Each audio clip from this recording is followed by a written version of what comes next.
Hi guys, today we'll delve into the case of a girl who disappeared from her bedroom in the middle of the night. Her sister, who shared the bed with her, told her something very strange, that a person in a wizard hat took her. This case remained unsolved for a whopping 35 years, but in 2024, the truth finally came to light. Jessica Gutierrez was born on December 3, 1981, in South Carolina. She was the youngest in her family, with two sisters and a brother. Shortly after her birth, Jessica's parents divorced, leaving her mom, Debbie, to raise 4 children on her own. They all lived in a small town called Edmond near the state capital. It was hard for Debbie to provide for all the children without any support, but despite this, the family were pretty close-knit. When Debbie was working, the older kids looked after Jessica, and when she had free time, Debbie tried to come up with something fun to do for all of them. On June 5, 1986, their family was spending a typical summer day. Jessica, who was 4 at the time, was playing in the yard with her siblings, while their mom finished up some jobs around the house. In the evening, they all had dinner together, and Debbie put the children to bed. Jessica usually slept with her mom on the same bed since she was the youngest, but on that particular day, her brother had an earache, so Debbie decided to let him sleep with her. As a result, Jessica went to sleep with her older sisters. The eldest slept on a separate bed, and the other lay with Jessica. The next morning, Debbie woke up around 9 a.m. 6-year-old Rebecca, who slept in the same bed as Jessica, went into her mother's room and asked her to make cereal for breakfast. Debbie got out of bed, left her room, and immediately noticed that something was wrong.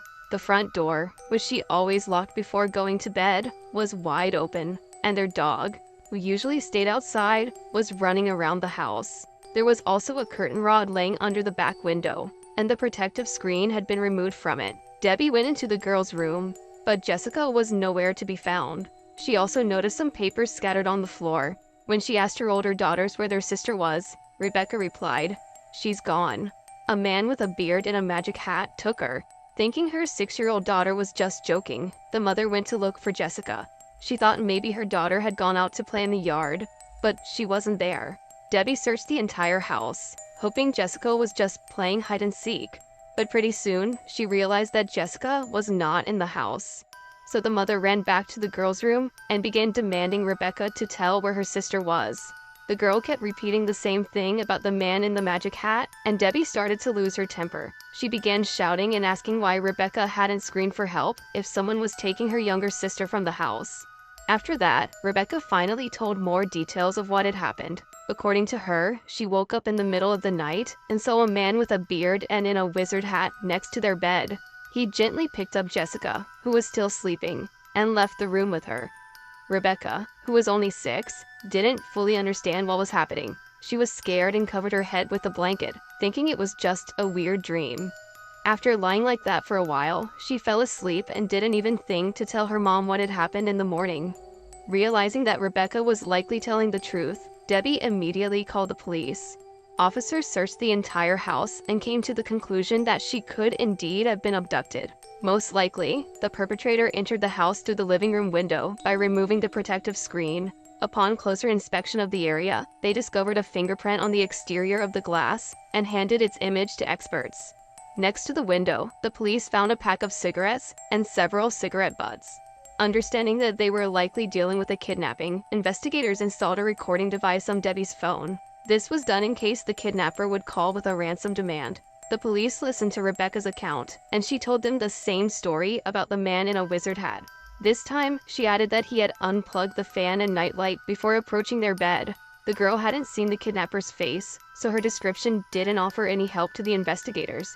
They focused on Debbie and brought her to the station, where they asked her to recount all the events of the previous day in the utmost detail. During the conversation, she mentioned that she had a strong guess who might have taken her daughter. Just a few days before, she had ended a relationship with a man she had been dating for several months.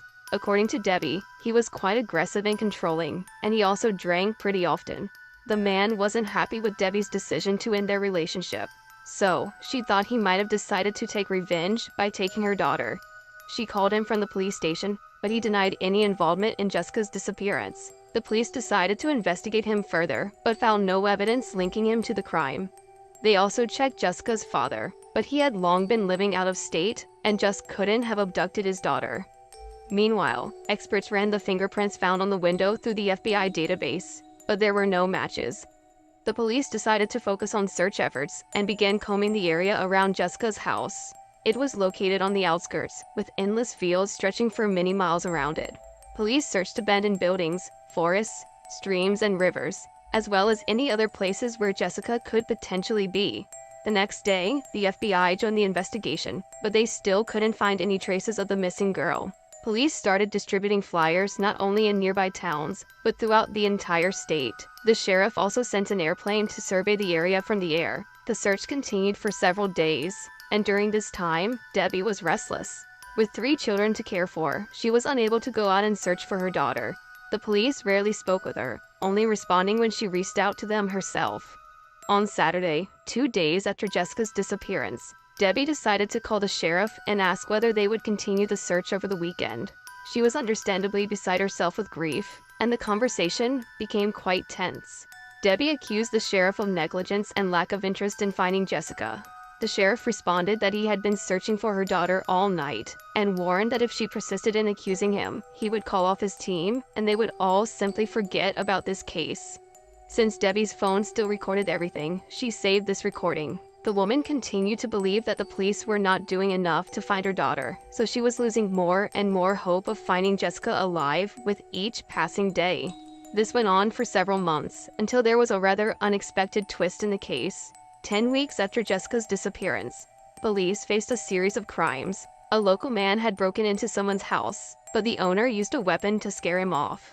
Then, this man stole a van and drove to North Carolina, where he broke into a home of a sleeping woman and assaulted her. Shortly after this incident, the man was arrested and his fingerprints were entered into the database. Once they were there, investigators got a full match. His fingerprints matched those left on the window in Jessica's house. The man was a 27-year-old Thomas McDowell, and as soon as Debbie learned about this, she immediately told the police. She knew this person. She had met Thomas through relatives, and just a few months before Jessica's disappearance, she had hired him to do some work on their property. Over the course of 2 days spent at her house, he had built a shed and repaired the awning over the porch. Another curious fact was that Thomas had a beard and always wore a tall cowboy hat. This led to the thought that Rebecca, who only briefly saw the abductor in the darkness, might have mistaken this headgear for a wizard's hat, similar to those she'd seen in cartoons. But there was one huge problem for the investigators. Despite the fingerprint match, they deemed this evidence insufficient to press charges. They still didn't have Jessica's body, so they couldn't be 100% sure she was not alive. The presence of Thomas's fingerprints on the window could also have an explanation unrelated to the abduction.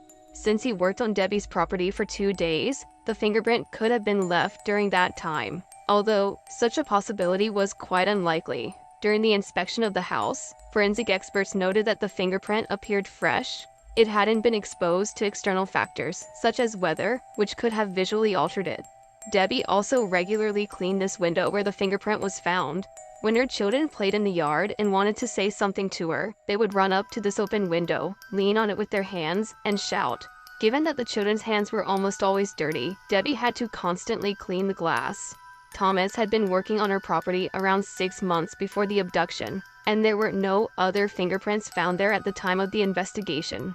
This indicated that the man almost certainly could not have left the fingerprint back then, or else it would have been wiped out.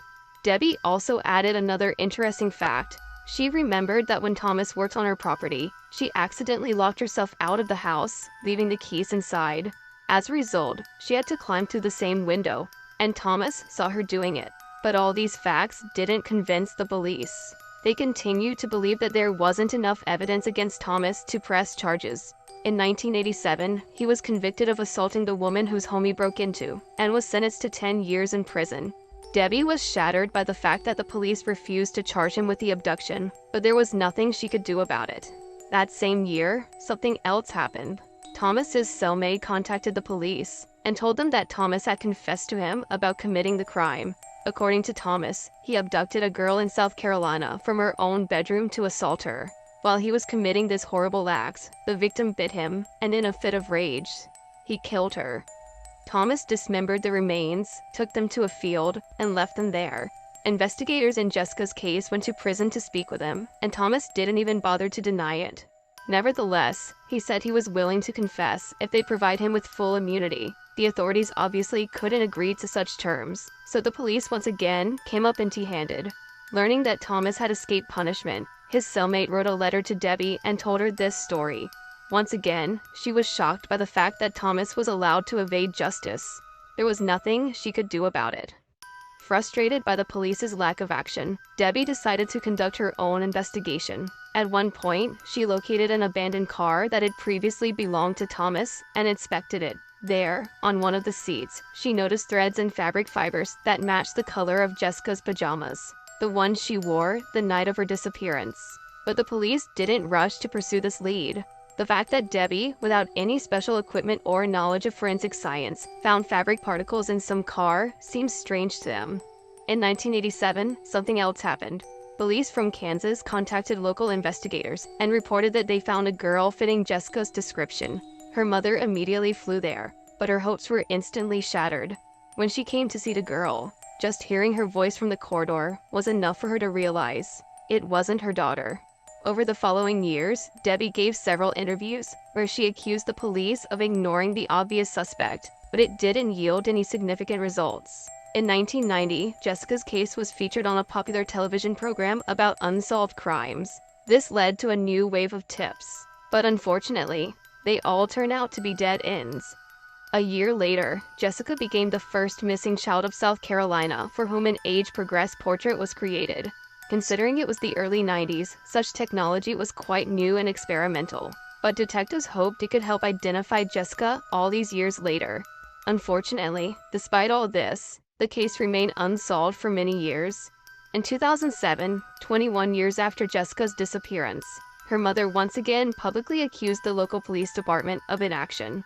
This time, she gave reporters the recording of her conversation with the sheriff, where he told her he could call his men off and forget about this case. They reached out to the sheriff, but he stated that he hadn't stopped investigating the case all these years. The sheriff also said that after this conversation with Debbie, he not only didn't send his men home, but assigned even more officers to the investigation. Debbie also complained that for years, she had been trying to get other agencies involved in this case, but each time, the local prosecutor's office blocked these attempts. In the same year, 2007, they reviewed the case and confirmed that they didn't have any sufficient evidence, making it impossible to press charges against anyone at that time. In 2014, the sheriff faced charges related to fraud and bribery, leading to his dismissal and a 12-month jail sentence. 2 years later, the prosecutor was arrested for a hit-and-run while drunk, resulting in a $1,000 fine and his resignation. In 2021, after 35 years since Jessica's disappearance, the new sheriff named Jay Kuhn reopened the investigation with the FBI's help. 50 agents were assigned to this case, revisiting all available evidence and seeking new leads. Eventually, they not only concluded that there is enough evidence against Thomas McDowell, but also discovered new indirect pieces of evidence linking him to the crime. His relatives and friends revealed that the man drastically changed his appearance after Jessica's disappearance, shaving his beard and long hair, and ditching his favorite cowboy hat. They also said that he smoked the same brand of cigarettes found near Jessica's home. Unfortunately, experts couldn't find any traces of DNA on these pieces of evidence, probably due to the fact that they've been tested multiple times in the past, which might have wiped out any biological traces. While all these factors added to suspicion against Thomas, the key evidence remained his fingerprint and the testimony of his former cellmate.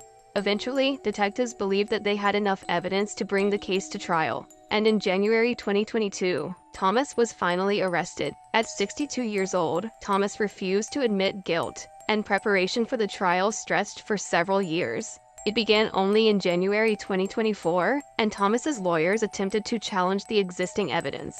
They argued that the fingerprint on the glass was left when Thomas had worked on the property. The defense also tried to use Rebecca's testimony. As we recall, Jessica's sister said that she saw a man in a wizard hat. Thomas's lawyers tried to convince everyone that the girl couldn't have mistaken a cowboy hat for a wizard's, as they are completely different. However, experts brought in by the prosecution pointed out that the fingerprint was clearly fresh. If it had been left a few months before the abduction, it would have either been erased or altered by the weather. During the trial, a former inmate also testified, repeating Thomas's confession made in prison in 1987. The prosecution pointed out that an outsider from another state would unlikely know the details of the case. Moreover, in those years, Thomas himself said he was willing to confess, but asked for full immunity, which was obviously not an option. The trial ended on February 8th, and the jury unanimously found Thomas guilty. At 63 years old, he was sentenced to life in prison. For Debbie, who had been convinced of his guilt from the early years of the investigation, the outcome of this case stirred conflicting emotions. She was glad that the perpetrator was finally held accountable, but said that Thomas could have been arrested 36 years ago. Instead, the police allowed him to live a long life before facing justice. Debbie also still couldn't come to terms with the fact that her daughter's remains were never found all these years. She, along with the new sheriff, refuses to give up and will continue the search, but the chances of finding her daughter after almost 4 decades are quite low. Share your thoughts on this story in the comments section, and don't forget to press the like button if you enjoyed my video. Thank you for watching.